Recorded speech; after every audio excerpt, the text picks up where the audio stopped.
Hey everybody, my name is Johnny B. Good. They call me Johnny B. Good on the CB. Actually, they call me, I've had half a dozen CB handles and call signs.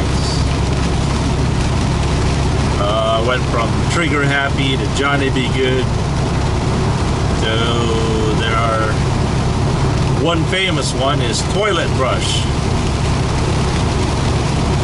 It seems like out here, if you ever came up with a really catchy CB handle, somebody already has it or somebody will copy it. And that went on for a while, for a couple of years. And finally I went back to my original Filipino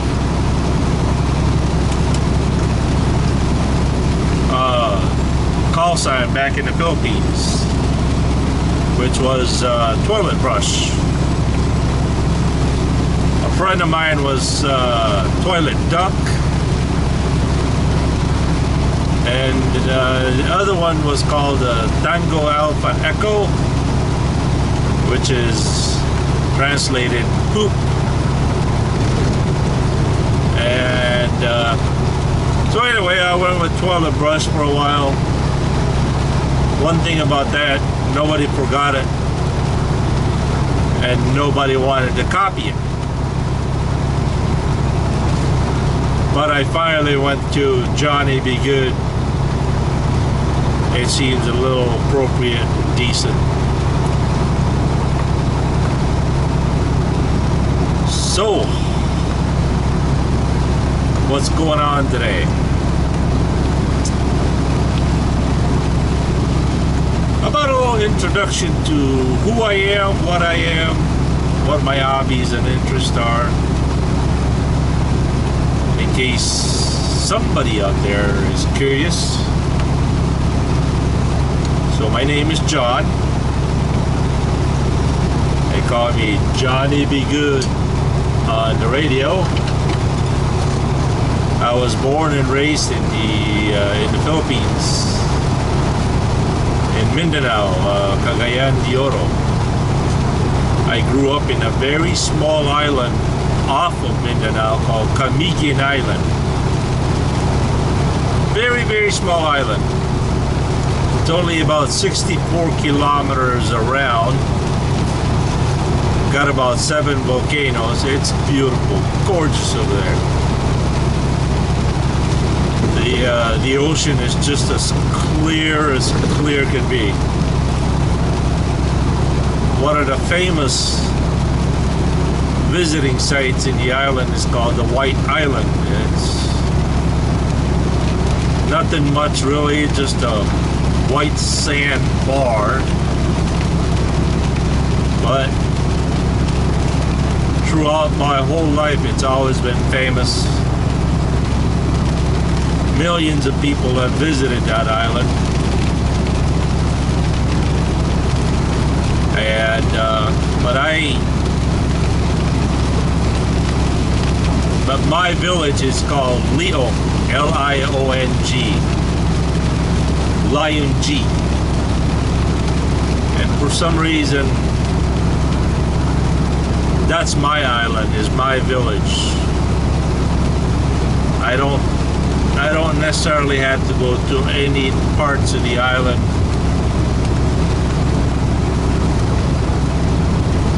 As long as if I'm in my village, I'm quite satisfied, quite content. People there are very accommodating. I remember growing up there. I think we moved to that village, or that barrio, in 1974. I was somewhere about, 5 years old maybe. Believe it or not, I still had blonde hair. You see, my dad's an American, was an American, born and raised in Sheboygan, Wisconsin. but he became a merchant marine on the high seas. Became a sailor, not a navy, just merchant marine. And he became a sailor on the high seas. Did that for a number of years around the world. Walk across Australia, so he claimed.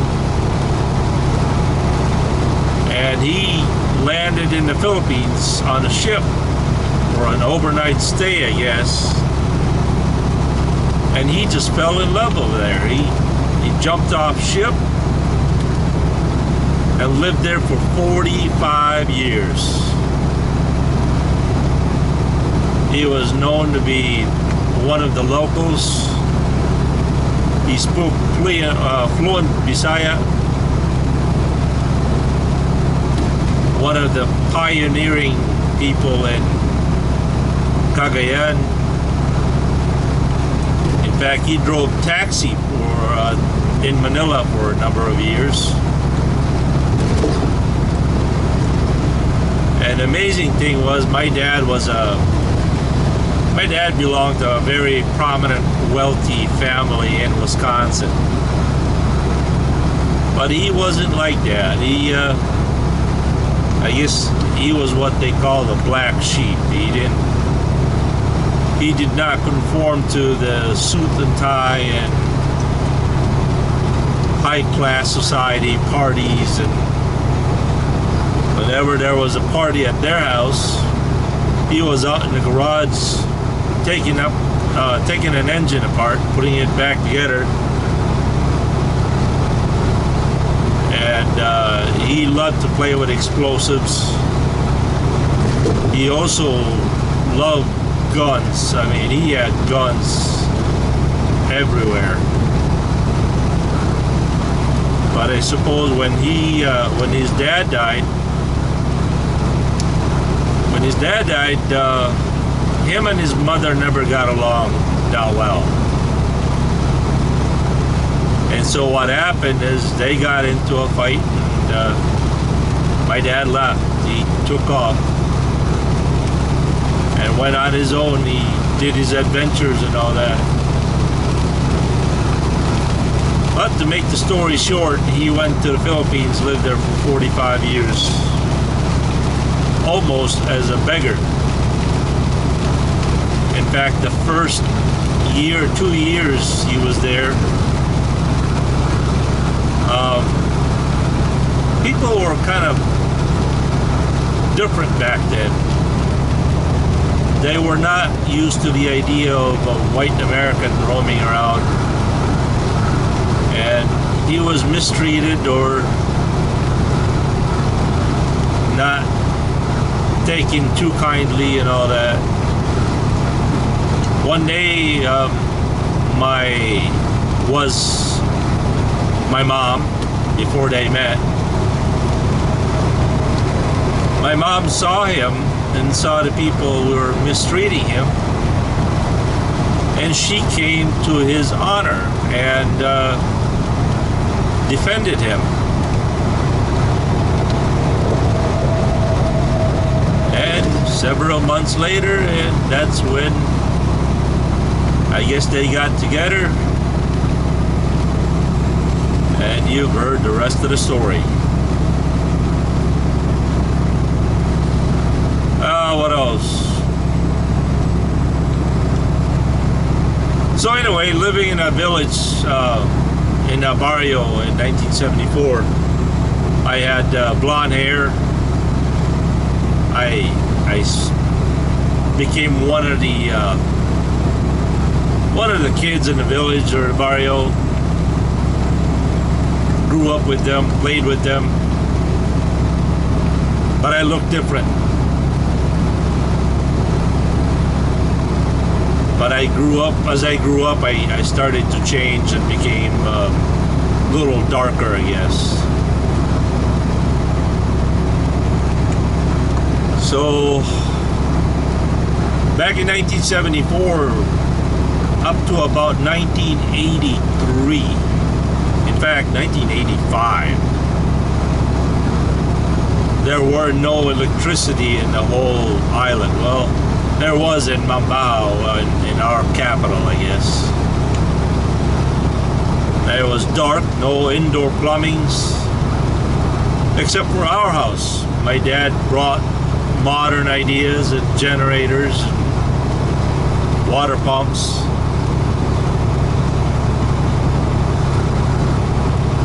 And it also was one of the few privately owned television, black and white. I remembered, I think the very first TV show I remember was Combat, Rat Patrol. I remember what day that was showing. The whole barrio, the whole people in the whole barrio went to our house to watch television, black and white. And it was funny because my dad wanted me to charge 10 cents for everybody who watched TV. The problem with that was everybody that watched TV, or everybody in the whole barrio, was a buddy of mine. And I did not have the heart to charge anybody. So that business never worked. Yeah. That went on for years and years.